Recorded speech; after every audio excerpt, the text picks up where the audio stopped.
متعلمتش مونتاج لحد دلوقتي؟ طب انت عارف انك تقدر في خلال شهر تكون مونتير شاطر وكمان معاك مشروع من تنفيذك؟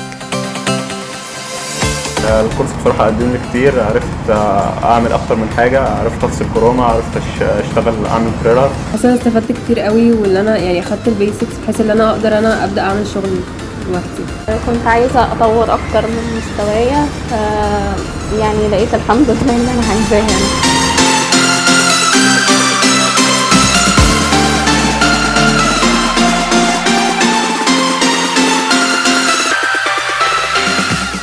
دلوقتي مع الباشمهندس إسلام رجب هتتعلم مبادئ المونتاج والمؤثرات الحركية وفصل الكروما وتصحيح الألوان على برنامج بريمير.